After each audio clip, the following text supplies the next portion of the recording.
कर्पूरगौरं करुणावतारं संसारसारम्। ओम शिवाय, जय माता दी। पुनः स्वागत है आप सभी का। चलिए हमारा विषय ले लेते हैं। आपका व्यापार है और बहुत लंबा समय हो गया है, बहुत ज़्यादा प्रयास आप कर रहे हैं, फिर भी कुछ नहीं हो पा रहा है। एक नया पैसा बिल्कुल बन नहीं पा रहा है और जो जोड़ा हुआ धन है वो लगातार खर्च होता जा रहा है। अब आपका ध्यान जाता है कि कहीं ऐसा तो नहीं है किसी ने चिढ़ में आकर हमारे से जेलसी रखते हुए हमारा जो है व्यापार का बंधन करवा दिया है। वैसे भी युग है, बहुत चरम पे चल रही हैं सारी चीज़ें, तो ऐसा संभव है।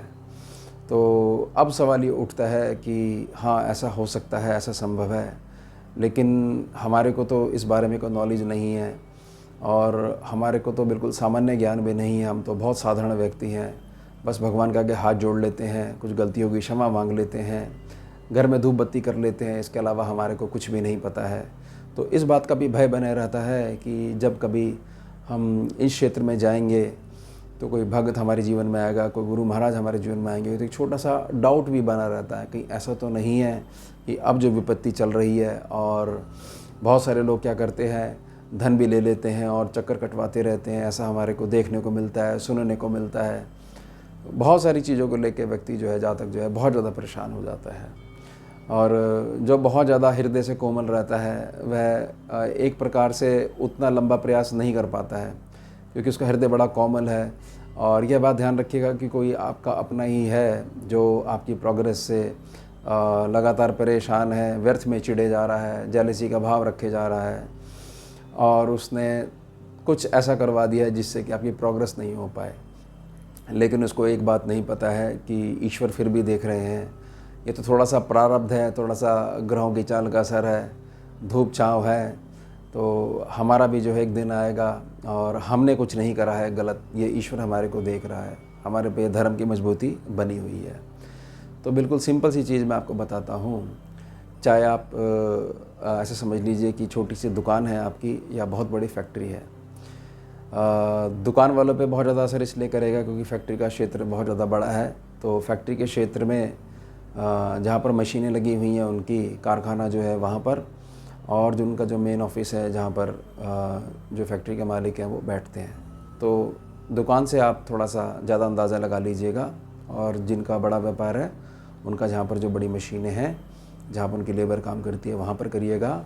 और उसके साथ में जो उनका ऑफिस है जो उनकी वर्कशॉप से थोड़ा सा अलग बना हुआ है।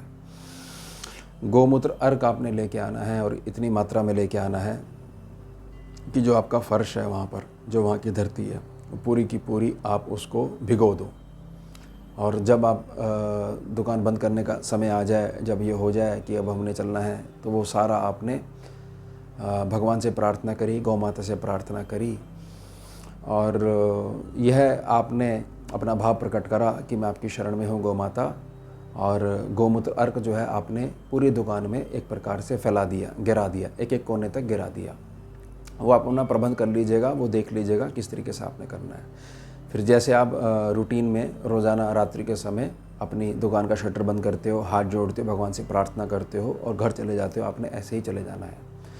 सुबह आपने आना है। सुबह जैसे ही आप अपना दरवाज़ा खोलोगे तो बड़ा स्वाभाविक है, क्योंकि आपको अभ्यास नहीं है गोमूत्र अर्क का, तो उसकी गंध थोड़ी सी तेज़ होती है। तो उतने समय में वो गंध जो है पूरी दीवारों में, फर्श में, एक एक चीज़ में, जो भी आइटम्स आपने रखे हैं वहाँ बस जाएगी। तो ये याद रखिएगा कि कोई भी बंधन है या कोई भी नेगेटिविटी है, वो is equal to negative Rahu होती है। और नेगेटिव राहु हमेशा दो चीज़ों से बहुत ज़्यादा डरता है। एक शनि से, भगवान शनिदेव से, क्योंकि शनिदेव न्याय करते हैं, उनके न्याय से बहुत डरता है क्योंकि वो छोड़ेंगे नहीं उसको। और गौ माता से, क्योंकि गौ माता भी सबको समान भाव से देखती हैं और उनके शरीर में तो भगवान ने स्वयं ही स्थान जो है ग्रहण कर रखा है, सभी जो एक प्रकार से त्रिलोकियों का वास है। तो अब हमने यहाँ सहारा किसका लिया? यहाँ हमने गौ माता के जो गोमूत्र अर्क जो धन है उनके सभी चीज़ें जो हैं धन की संज्ञा दी जाती है, आशीर्वाद है, तो हमने उसका सहारा लिया। अब आपने क्या करना है, ये बात को समझना है कि जो आपकी जो धरती है उसके नीचे जो है ऊर्जा रूप में वास्तु भगवान है, वास्तु पुरुष है, उनका वास है। और अभी तक जो भी आप अपनी दुकान पे ज्योतपत्ति कर रहे हो तो वैसे ही करते रहिए। लेकिन जब आप शाम के समय अपनी दुकान में, जो भी आपका मंदिर है, वहाँ जोत जलाते हो, जिस भी भगवान में आपकी आस्था है उसके साथ में जो वास्तु पुरुष हैं, वहाँ के वास्तु पुरुष से भी शरण मांगिएगा, क्योंकि उन्हीं के ऊपर जो है आप खड़े हुए हो। उनका बेस जो है अगर वो हिलेगा तो आप भी हिलोगे। बड़ा स्वाभाविक बात है। कोई अलग से दिया जलाने के लिए मैं प्रार्थना नहीं कर रहा हूँ। मैं सिर्फ उनसे ये कह रहा हूँ कि आप हो, हम बच्चे हैं, आपने शरण दी हुई है, हम यहाँ बैठे हुए हैं, आप देखिए ये क्या चीज़ है। तो वास्तु पुरुष एक प्रकार से आपको अपना आशीर्वाद प्रदान करेंगे, तो ज़मीन से भी आपको आशीर्वाद आने लग जाएगा। तो किसी प्रकार से ज़मीन का या दुकान का जो बंधन करा गया है वह कमज़ोर होने लग जाएगा। ये हो गई 2 चीज़। तीसरी चीज़ आपने करनी है वह थोड़ा सा लंबा करनी है। ये मैं प्रार्थना रहेगी 108 दिन तक करिएगा। शाम के समय आप जो है स्वाभाविक है, जब अंधेरा हो जाएगा दुकान बंद करके जाओगे, नहीं तो दुकान पे कोई भी आपका सहयोगी हो, आपके परिवार का सदस्य हो, उसको बिठाकर जो भी नज़दीकी शिव मंदिर हो वहाँ जाइएगा और मिट्टी का दीपक ज्योत के रूप में आप जलाइएगा। ये घी का आप जलाइएगा, इसको तेल का मत लगाइएगा।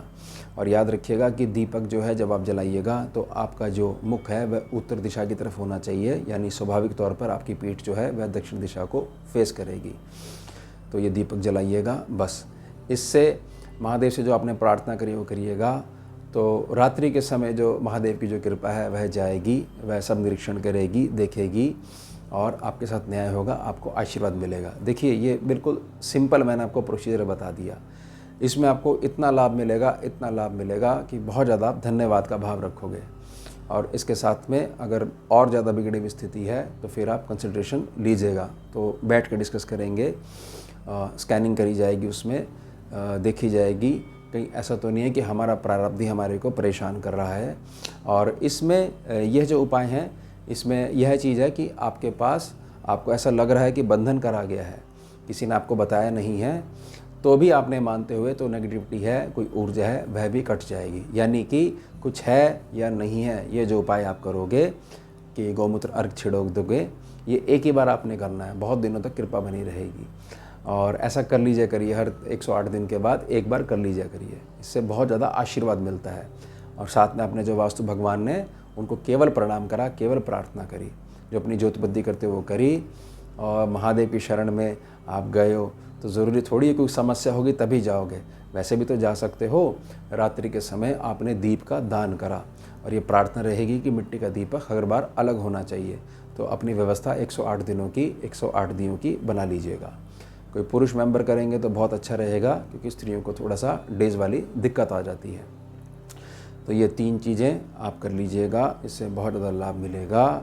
और हमेशा याद रखिए कि वह व्यक्ति ज़्यादा पिसता है जो ज़्यादा सीधा होता है। वो बहुत सारी मीठे पलों में बहुत सारे अपने राज जो है सामने वाले को बता देता है। और अब योगी ऐसा चल रहा है कि आपकी प्रसन्नता से ही व्यक्तियों को बहुत ज़्यादा परेशानी हो जाती है। तो थोड़ा सा आप अपनी प्रकृति ऐसी बनाइए, थोड़ा सा धैर्य बढ़ाइए। बहुत सारी चीज़ें जो हैं आपके हृदय में ही बसी रहनी चाहिए, तो आपको बहुत ज़्यादा लाभ देखने को मिलेगा। तो ये हो गया हमारा वर्तमान विषय। अब मिलते हैं आपसे अगले भाग में नए विषय के साथ। जुड़िए और जुड़िए। ओम शिवा जय भुजगेन्द्रहारं कर्पूरगौरं करुणावतारं